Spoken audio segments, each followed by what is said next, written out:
Hi, second grade. This is your read aloud for Monday and Tuesday of this week. This is our book. It is called Suki's Kimono, and this is a made-up story.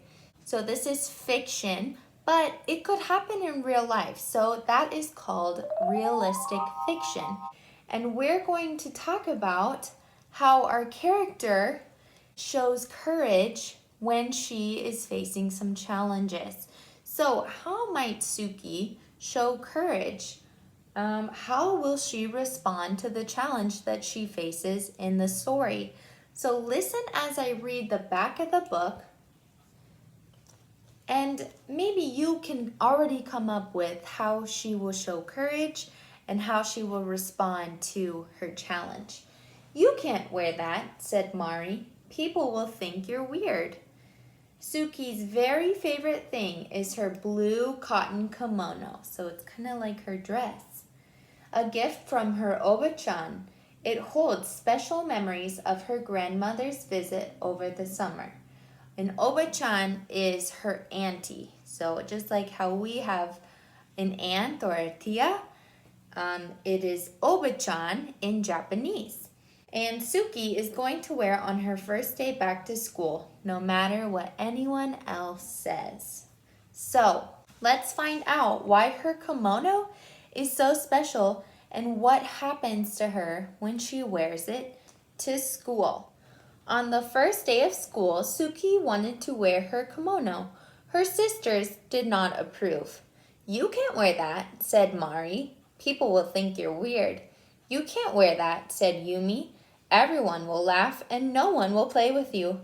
You need something new, Suki. You need something cool."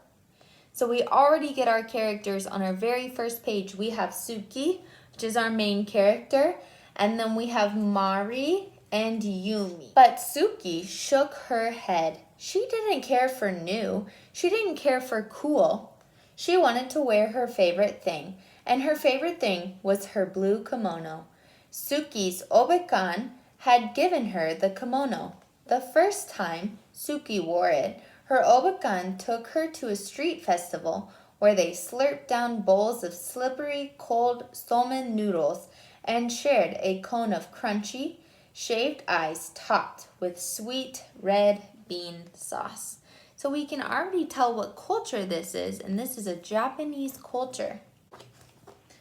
Under strings of paper lanterns, Suki joined her Oba-kan in a circle dance. She followed her and copied her movements, trying to be as light and as graceful.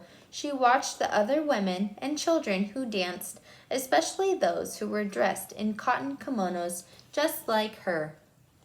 Later, Suki sat so close to the stage that when the taiko drummers performed bum bum bum bum, she felt like she'd swallow a ball of thunder and her whole insides quaked and quivered. Before they left the festival, Suki and her Oba-kan stopped at a souvenir stand. There were many things to choose from, but her Oba-kan found the prettiest thing of all, a handkerchief of pale pink linen decorated with tiny maple leaves and cherry blossoms. When she gave it to Suki, she said, "This will help you remember our day." So there's the little handkerchief, and I'm sure that means a lot to Suki. Now it was time for school. Mother checked Suki's obi one last time and took a picture of Mari, Yumi, and Suki together by the front steps. Then, as she watched the three sisters made their way down to the block to their school, Mari and Yumi stayed several paces ahead of Suki and pretended they didn't know her.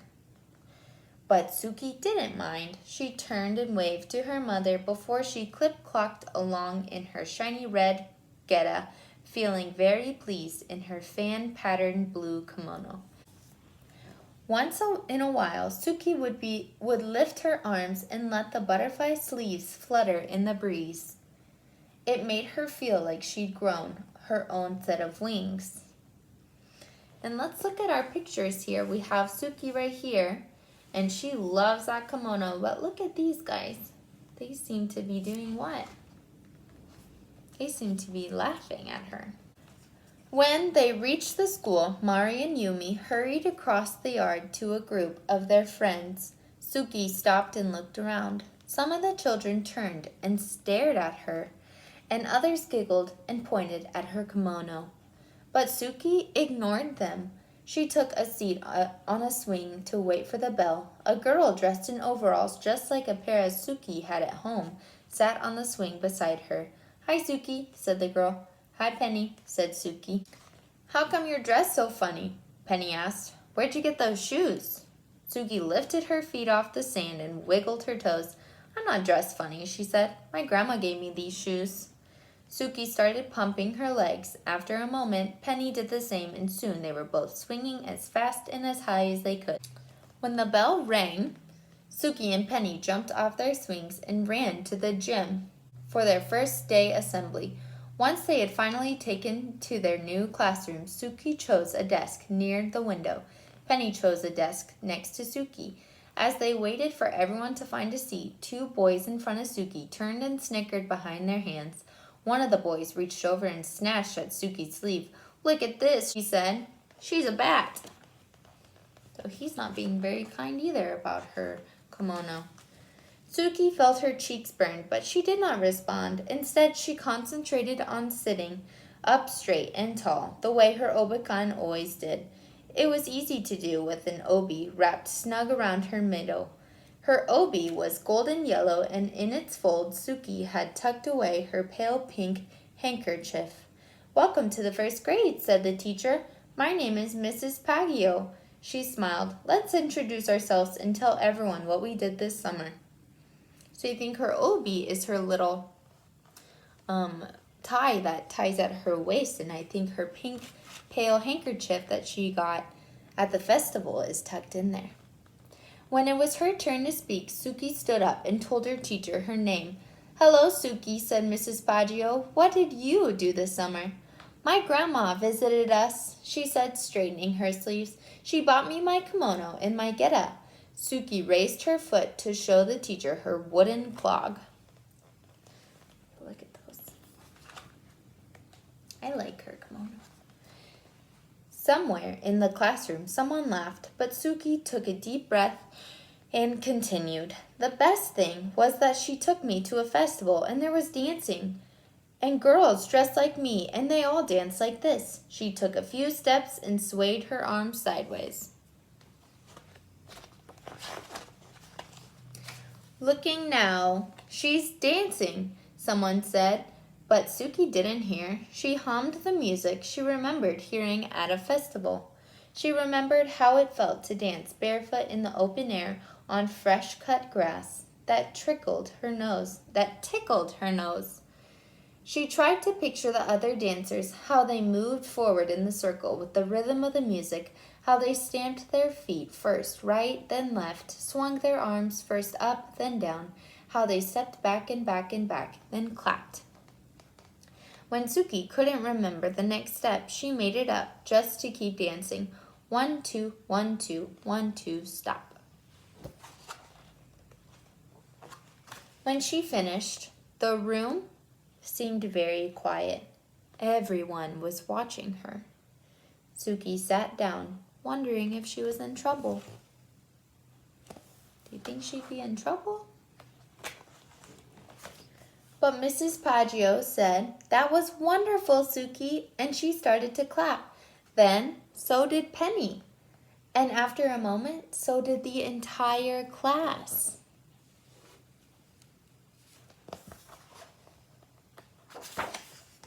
After school, as the three sisters walked home together, Mari and Yumi grumbled about their first day. "No one even noticed my new sweater," said Mari. "No one even noticed my cool shoes," said Yumi. But Suki just smiled. As she clipped-clopped along behind them, Suki pulled out the pale pink handkerchief from her obi and held it up over her head to catch the wind, and in her blue cotton kimono and in her shiny red getup, Suki danced all the way home. All right, for today's assignment, we're going to be recounting and retelling the text in sequential order. And sequential order means from beginning to the end. And we're going to be doing Suki's kimono. And your assignment is going to kind of look like this. There's going to be one page where you have your story sequence, and it looks like this. But I'm going to show you how we're going to do the beginning, middle, and end like this. So we are going to start with our beginning, and we had our characters. We had Suki was our main character, and then we had some supporting characters. So Mari was her sister, and Yumi was her sister. In the beginning, we have our main character, and what happened at the very beginning? She went to the festival with her grandmother, and that was very special to her because that is where she got her blue kimono, which is why she faces a challenge at school. So we're first going to write, in the beginning, we met Suki and her family. She got her blue kimono, and it was very special to her. Right? So that is what happens at the very beginning. We can even say our setting, right? So Miss Balding didn't really add that in here, but we met our character and her family. We could say, where did this take place? So let's go back to the book. We know the culture is a Japanese culture, but do we ever get some information as to where our story takes place? We saw they went back to the festival and the souvenir stand, but we think they probably live in America just by looking at the pictures and the buildings and the school. It most likely took place in America. So you can add that too. We have our beginning with our characters. We can say America. They were at school. Ooh. And home. I'm just going to squeeze that in there. And then next we want to talk about our middle. So what was our problem in the story? Next, Suki wore her kimono to school. And we saw that people were making fun of her.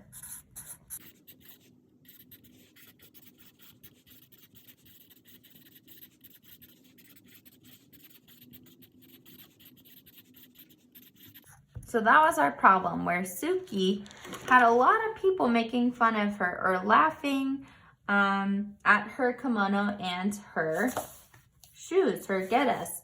So lastly, and you could draw your problem here, but I'm gonna not do that. What was our solution in the story? So she wore her kimono, people were making fun of her, but she never seemed to care about people making fun of her, right? She seemed to have courage, and she loved her outfit, and it meant a lot to her. So she had courage.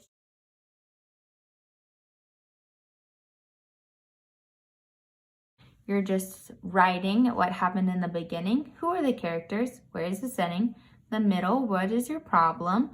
And the end, what is your solution?